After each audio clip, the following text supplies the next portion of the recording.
Secretária, então, boa tarde, parabéns por ter vindo aqui fazer essa fala, né, mais geral, que também eu costumo dizer que é um ambiente que dá uma caixa de ressonância e a gente espalha muitas informações que chegam até aqui, né. A gente sabe que o desafio é grande, né, não tem lugar nenhum que tinha acontecido algo semelhante, né, para a gente ter aprendido lá e já aplicado aqui. Então, a gente sabe a dificuldade que tem a educação de fazer todo esse processo, sobretudo quando a gente pega o município de Colombo. Nós temos visto, acompanhado alguns lugares que estão fazendo EAD, tem alguns lugares que estão fazendo misto. Então, assim, é muito difícil porque é tudo incipiente, é inicial, e essa dificuldade a gente sabe que vai ter, né? Sobretudo quando a gente vai pensar nessa questão das atividades preparadas que vir até a escola buscar essas atividades. Nós sabemos que a realidade da educação no nosso município, muitos pais não têm condições de acompanhar e ajudar os seus filhos, ou porque trabalham muito, ou porque não trabalham naquele horário. Então, a gente tem uma dificuldade bem grande frente a isso, né? Mas assim, nós temos algumas perguntas que eu acho que seria até importante dentro desse aspecto, né? Porque a gente fica pensando como é que vai ser esse processo avaliativo. Os professores produziram, enviaram para os estudantes responderam, entregaram para a escola. Como que vai ser esse processo de avaliar esse conteúdo, não pela nota, porque eu não me preocupo tanto com a nota, eu me preocupo mais com o ensino e a aprendizagem do estudante. A nota eu acho que é uma questão mais cultural que nós temos, que tem que ter nota, mas assim, o objetivo é a aprendizagem, né? Então essa devolutiva para o aluno, para esses que eles não entenderam a atividade, como que vai ser feito a devolutiva, vai ser criado outros tipos de atividade para atingir eles, porque no ensino presencial a gente tem essa condição de reforço imediato, de fazer isso, né? Isso mesmo. Então, esse é um aspecto muito interessante que a gente precisa ver. A gente tinha a pergunta sobre a capacitação dos profissionais, mas a gente viu que teve já uma licitação para capacitação online e tudo mais. Então, bem bacana. Isso é importante também, parabéns por essa iniciativa. Eu gostaria de perguntar para a senhora sobre essa questão das dobras, dos professores que têm contratos de dobras, porque bastante gente chega para a gente, até o gabinete, e diz: a gente vai ser mandado embora, que as dobras não vão mais ser necessárias. Então, se a senhora puder falar sobre isso. E também, aí já entra um pouco nisso também, os contratos dos estagiários e dos terceirizados, seja limpeza, conservação, transporte, tudo, como que está essa questão.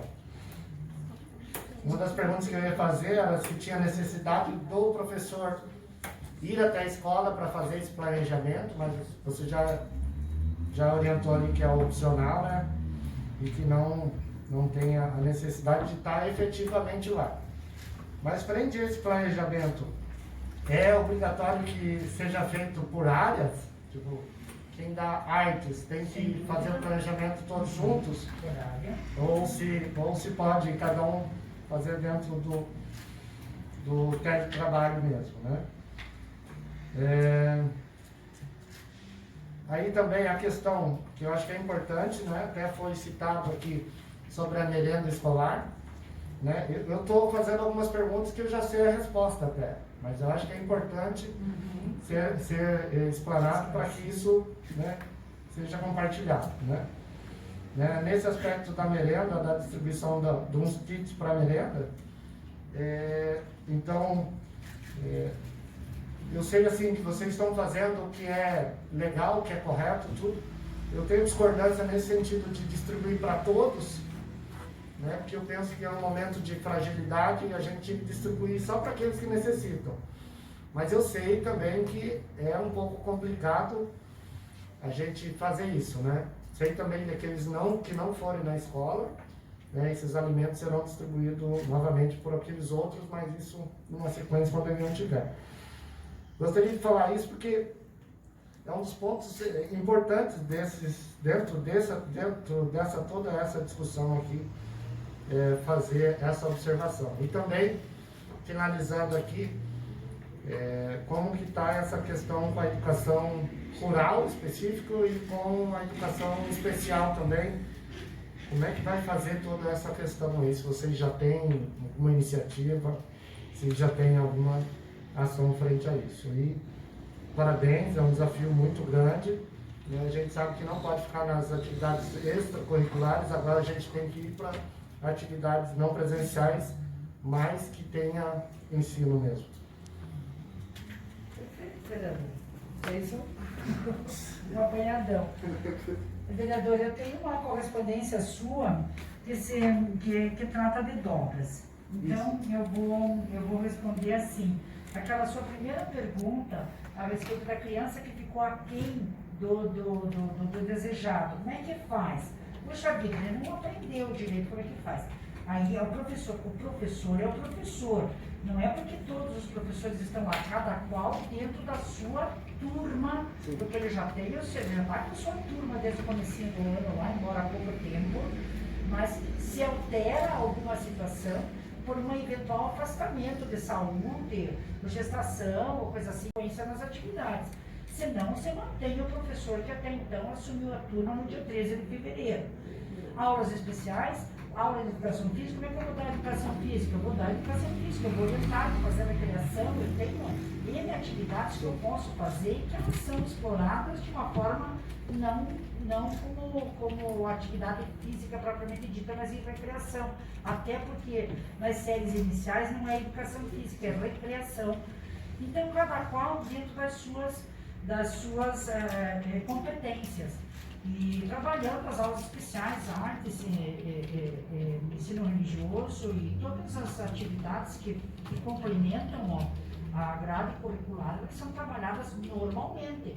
Então não existe só um professor trabalhando naquela turma. Vários professores que trabalham com aquelas turmas que nós temos na hora de atividade, eles vão estar produzindo material para aquele grupo de alunos, para aquela turma. Se ele detectar, né, que o grupo todo, né, eu passei uma atividade, eu mandei uma atividade, essa atividade não correspondeu, a criança não chegou no nível de entendimento. Todos, uma maioria, é porque eu tenho que mudar, eu tenho que ver como que eu estou fazendo essa elaboração disso, se eu não estou usando um caminho que não seja o entendimento do meu aluno. Eu tenho que, quando uma maioria apresenta uma dificuldade, eu tenho que rever o meu conceito, o meu procedimento. Agora, quando ele é pontual, eu tenho que ver por que o aluno A, o aluno B, o aluno C não estão chegando àquele entendimento que é o esperado, o mínimo necessário. Eu vou ter que refazer, vou ter que fazer um reforço, eu vou ter que achar alternativa diferente se aquela conta de dividir ele não está fazendo da forma convencional, tem que achar de uma forma prática, né? Demonstração prática de como isso se faz. Então ele vai ter que achar alternativa, o professor tem que ser versátil. A gente tem que fazer isso, porque senão a gente não chega. Qual é a nossa expectativa? É chegar à aprendizagem. Então todos os mecanismos têm que ser utilizados, vereador. E a gente tem que ficar atento nisso, porque a nota ela não diz absolutamente tudo, mas a gente também não sabe como vai se refletir isso em termos de nota, como vai ser mensurado. Porque medir, a gente vai medir. Como vai ser traduzir isso no papel, a gente não sabe. Mas temos que ficar muito atento na aprendizagem da criança. Dizer para o senhor, vereador, a questão das dobras. Existe um equívoco. O que são dobras? Dobras é uma jornada dupla de trabalho que ela complementa quando não há um professor efetivo, ou ele é temporário, eu vou contratar uma pessoa por 6 meses, depois demitir a pessoa. Então ele fica por um tempo previsto por uma licença de gestação, que normalmente já de gestação, porque a maioria é mulher, e aí é onde daí emenda a gestação, emenda a licença especial, então praticamente pega, se não um ano, é um exagero, mas pega bastante, próximo de um ano. Então, a dobra de padrão, ela é justamente um serviço extraordinário, realizado por um tempo determinado, na substituição de um servidor efetivo. Hoje, por exemplo, nós não temos mais pessoas, que inclusive estavam em fase de elaboração e andamento por parte da administração para concurso público. Mas essas situações, elas foram daí recuando, coisas dessa natureza, já nem se faz hoje, né? Não sei como é que vai haver o Enem aí, mas vai acontecer. Então, não sei lhes dizer assim como vai ficar essa situação futura, mas nós precisamos, né? Você tem 20 turmas e precisa no mínimo de 20 professores. E mais as aulas especiais, que são os corregentes. Então, nós temos dobra de padrão, que são professores efetivos. No lugar de professores efetivos, absolutamente eles não são cancelados. Elas não serão canceladas, todas as dobras serão canceladas de manhã. Elas serão renovadas a partir, porque no mês de abril, todos os professores, nós não mobilizamos no mês de abril. Nós estivemos em recesso escolar, ok? E eu coloquei para vocês. Abril, julho, mais dezembro, mais 12 de junho, mais 13 de outubro e mais 2 dias pedagógicos, fechou o mês de abril. No mês de abril nós não movimentamos atividades. E nós preservamos essas dobras justamente porque as coisas vieram de surpresa. Então as pessoas estão programadas com aquele dinheiro a mais.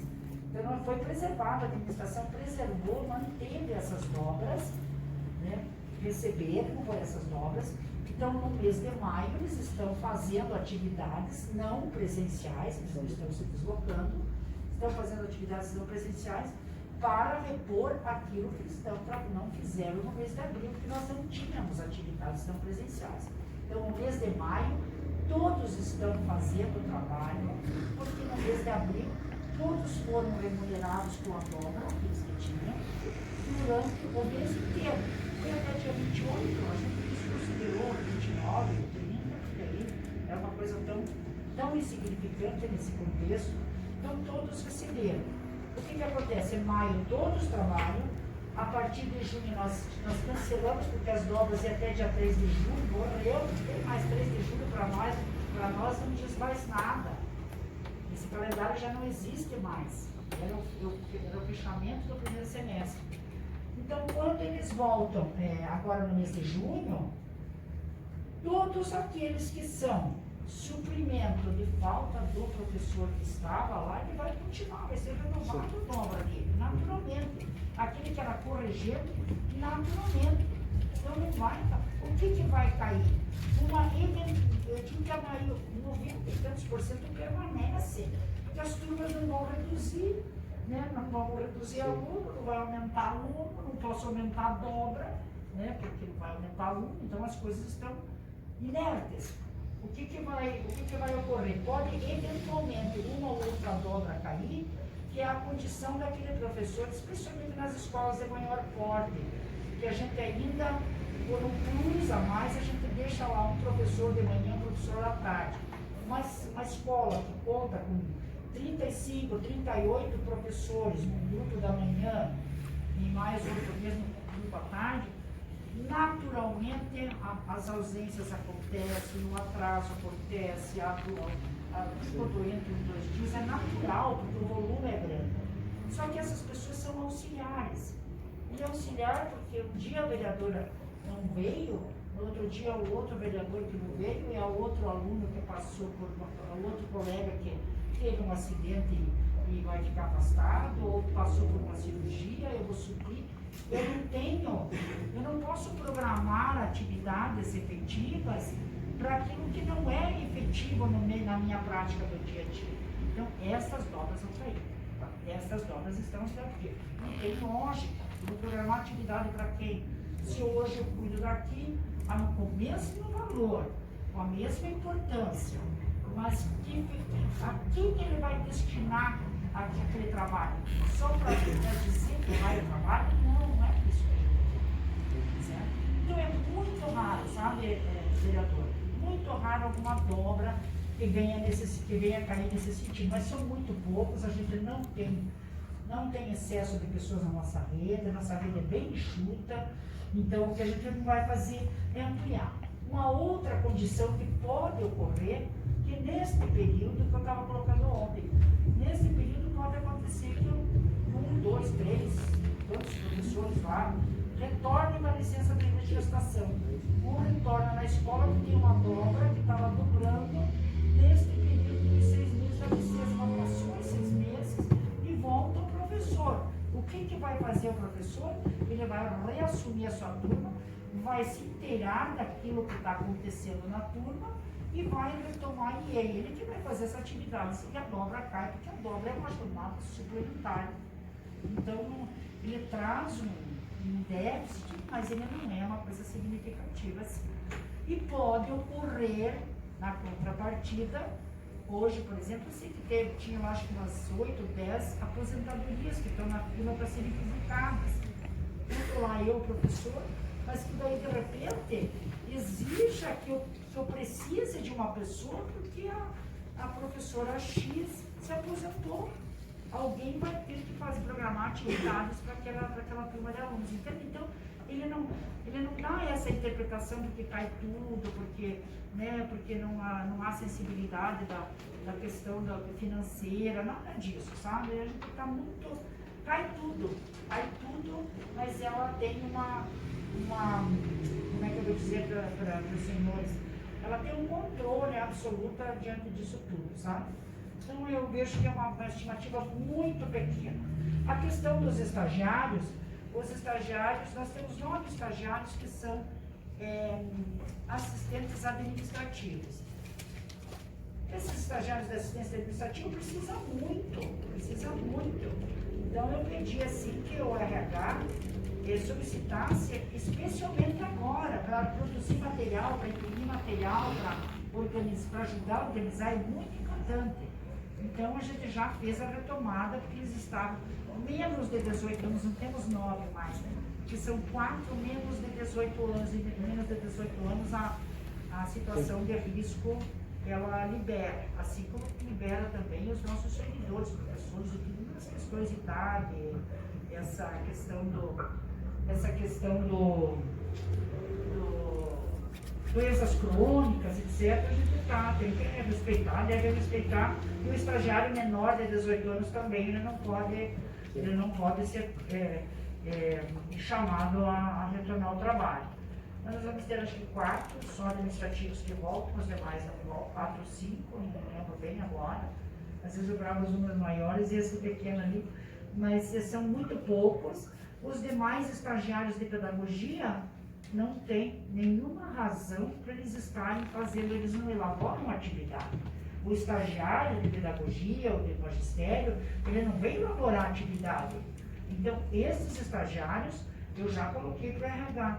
Não temos atividade para eles nesse momento, porque ele é tutor de uma criança especial. Quem tem a obrigação de elaborar as atividades, ele é tutor, ele acompanha, ele monitora a atividade da criança no dia a dia. Temos muitos estagiários, mas ele não programa. Quem tem que programar, quem tem que elaborar, tem que saber que a criança é de inclusão, ele tem 2 que são de inclusão. Este professor tem que elaborar atividade especial para aquela criança especial, porque o ensino especial está coberto também por essas atividades não presenciais. É difícil? Dificílimo. Não é fácil. As escolas especiais em Curitiba ficam todas vinculadas à Secretaria de Estado de Educação, estão tendo uma dificuldade muito grande. Essa paz, eles têm que fazer. É difícil, muito. Então o estagiário, ele não programa a atividade, ele é tutor. A criança não está na escola. Se não está na escola, não precisa de estagiário. Quando voltar à escola, quando voltar a criança para a escola, vai ter o estagiário que vai cuidar da criança que tem que ser tutorado. E o professor, ele tem que desenvolver atividades para essa criança especial que ele tenha na sala. O professor de classes especiais, ele tem no máximo 10 alunos. Ele não tem um estagiário lá, porque ele tem um número de alunos reduzido. Então, ele vai ter que programar atividades para as crianças especiais daquela turma. E a respeito do... Depois você vai me dizer se eu conseguir responder, né? Eu fiz as anotações aqui. A respeito do transporte escolar, não tem aluno, não tem transporte, né? É uma coisa meio que lógica. Né? Se não dá para puxar, nós temos um contrato com uma empresa que transporte, que é o transporte de ônibus, e tem o transporte, os veículos de menor porte. Mas como que nós podemos ter um serviço que ele é pago por quilômetro rodado, se ele não roda para levar a criança? Então ele traz essa... É lamentável, mas isso já são reflexos que vai acontecendo dentro das empresas. As empresas vão se ressentindo disso, mas naturalmente você paga pelo quilômetro rodado. Como é que você pode pagar se ele não roda aquela quilometragem? Ele traz um desgaste, ele traz a gente se sensibiliza com isso, mas a gente não consegue achar uma solução legal para isso, porque ela não tem, ela é óbvia. Assim como a limpeza. Nós tivemos uma troca da limpeza desde 2016, nós estávamos com a situação de uma empresa pública e que passou por um desgaste bastante grande em termos de processo judicial e recurso, e vai e volta, e a gente fazendo novos processos, e então ele foi um processo bastante turbulento. Enfim, que este contrato com a empresa anterior, ele já encerrou dia 25 de abril agora, e nós já temos uma nova empresa de limpeza contratada. Só que eu vou mandar limpar o quê? Né? Então a gente empenhou um mínimo, porque em algumas unidades tem vacina, ainda estão fazendo, inclusive hoje ia começar algumas unidades esperando para vacina. A gente precisa que alguém limpe, eu não posso pedir para uma pessoa da saúde que venha lá limpar, porque seria um ato desumano da nossa parte, né, diante da situação. Então se não há uma metragem quadrada para ser higienizada, não tem sabe? Então ele vai trazendo este ônus é bem grande e é um entendimento, mas ao mesmo tempo no entendimento a gente tem que estar em cima da legalidade, que também ela traz esse ponto para que a gente sempre reflita a respeito disso. E assim também,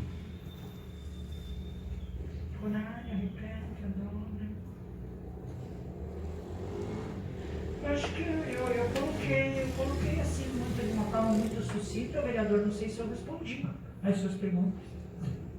Vereador Vardão?